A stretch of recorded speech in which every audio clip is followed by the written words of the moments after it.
Most of what you call peace is just life being temporarily easy. The moment something breaks, someone leaves, or your plans collapse, that borrowed calm vanishes. And what remains is not the world's cruelty, but your untrained mind. Here is the promise. In the next few minutes, I will share 7 Stoic habits that quietly rebuilt my life from the inside out.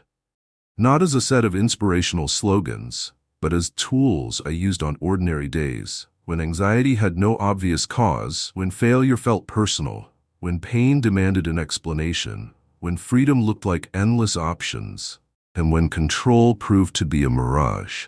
If you practice even one of these habits with sincerity, you will not become invulnerable. You will become harder to break. The first habit is a brutal one. I stopped negotiating with reality. The hard truth is that arguing with what already happened is a sophisticated form of self-harm. It feels like thinking, but it is only resistance dressed up as intelligence. I used to replay scenes, rewrite conversations, and imagine alternate outcomes as if the past were a courtroom where I could win my case. The reversal came when I noticed something humiliating. Reality never answered my arguments. It only continued. So I began a small, precise practice. When something went wrong, I would say, quietly and without drama, "This is what happened." Not, "This is unfair," not, "This should not be." Just the fact. And then I asked the only question Stoicism respects. What is mine to do now? In modern life, this looks almost too simple. Your flight is canceled, your inbox is hostile, your partner is distant. You can either add a second disaster, your internal protest, or you can meet the first disaster with a mind that is not inflamed. The world will still be difficult, but it will no longer have your permission to make you chaotic. The second habit followed naturally. I separated what I can control from what I can only influence. And I treated that boundary like a sacred line. The hard truth is that most suffering is not caused by events, but by the craving to manage outcomes that were never yours. I used to live as if I could control other people's perceptions, the timing of success, the absence of mistakes, the mood of a room. I called it ambition. It was actually a dependence. The reversal arrived when I understood that control is not a feeling. It is a category. Your choices belong to you. Your effort, your honesty, your restraint, your courage. The results do not. And the moment you confuse the two, you begin to live as a hostage. A practical example. When I had to give a presentation that mattered, I used to obsess over applause, approval, the perfect delivery. Now I prepare thoroughly. I speak as clearly as I can, and then I let the room be the room. If someone dislikes it, I do not treat that as a verdict on my worth. The paradox is that this makes you more effective, not less, because your energy stops leaking into fantasies of control and returns to the only place it can actually work: your conduct. The third habit was uncomfortable in the most literal way. I practiced voluntary discomfort. The hard truth is that a life engineered for constant comfort produces a mind that panics at normal hardship. When pain arrives, and it will, you meet it like a stranger, and you call it unbearable simply because you are inexperienced. The reversal is that discomfort, chosen wisely, becomes a kind of freedom. I began to do small things that reminded me I could endure. A cold shower at the end of a warm one, walking without headphones, eating simply when I wanted indulgence, taking the stairs when I wanted ease, delaying an impulse instead of obeying it. None of this was punishment. It was training. And in modern life, where convenience is immediate and temptation is always one tap away, this habit changes your relationship with fear. You start to recognize fear as a sensation, not a command. You discover that you can be uncomfortable and still be fine. That single discovery, repeated, takes away anxiety's favorite weapon, the belief that you cannot handle what comes next. The fourth habit brought a quieter kind of strength. I learned to pause before I judged. The hard truth is that your first interpretation is rarely wisdom. It is reflex. A message goes unanswered and your mind writes a story. A colleague looks serious and you assume contempt. You make a mistake and you conclude you are failing as a person. The reversal is that the mind does not merely observe life, it edits it, and you can refuse a bad edit.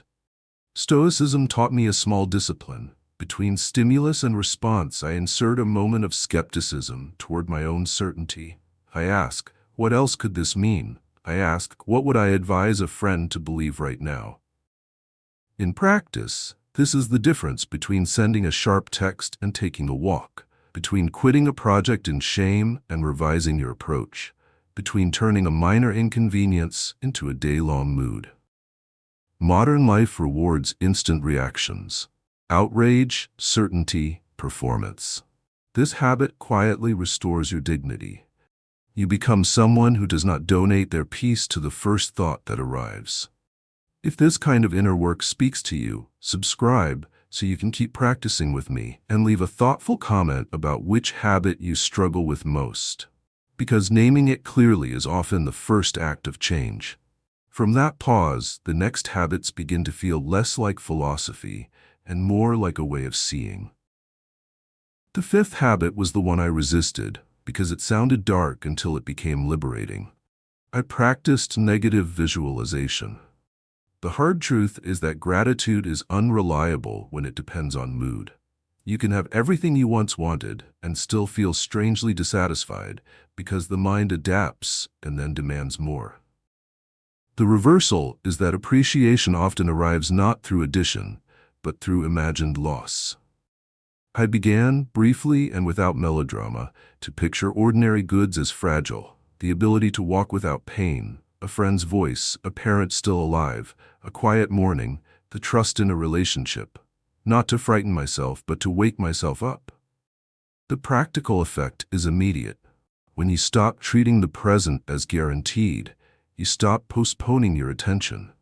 A modern example: instead of scrolling past my day in a blur, I began to notice the small, unrepeatable details. The way light hits a table, the way someone laughs without trying, the fact that my body today is cooperating. This does not erase grief when loss comes, but it reduces the tragedy of realizing too late that you were absent for your own life. The sixth habit expanded my sense of proportion. I practiced what the Stoics would call a view from above. The hard truth is that most anxiety is a symptom of overimportance. We inflate the moment until it becomes a universe.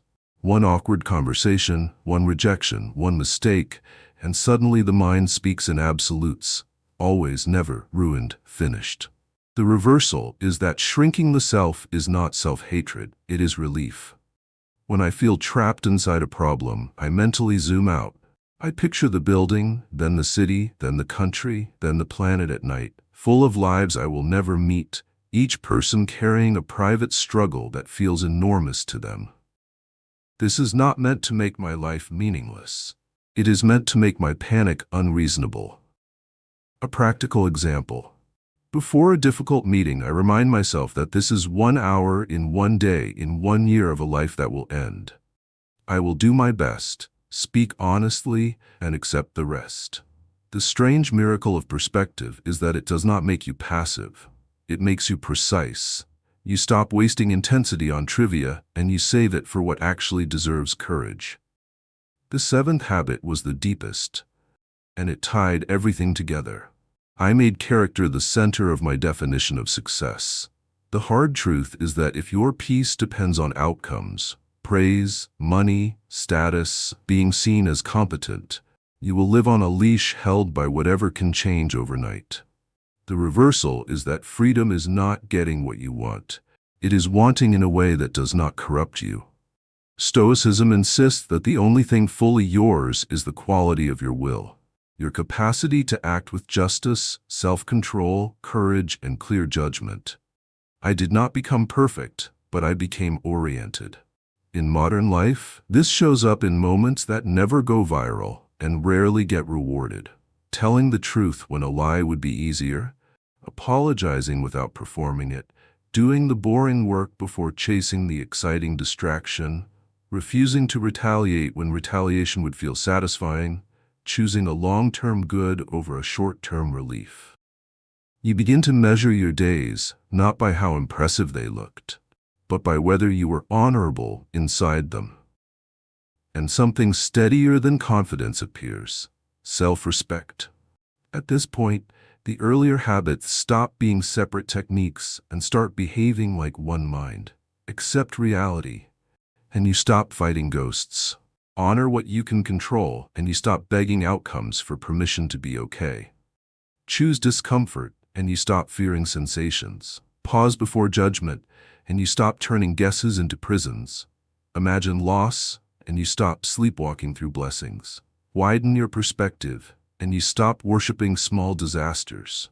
Choose virtue, and you stop selling your inner life for external approval. The final hard truth is the one I return to when I forget everything else. You will lose things you love, you will be misunderstood, your body will change, plans will fail, and time will not negotiate.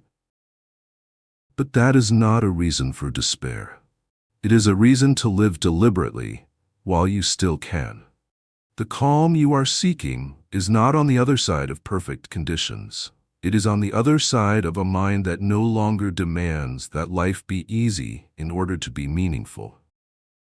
And if you remember only one line, let it be this: the world may take much from you, but it does not have to take you with it.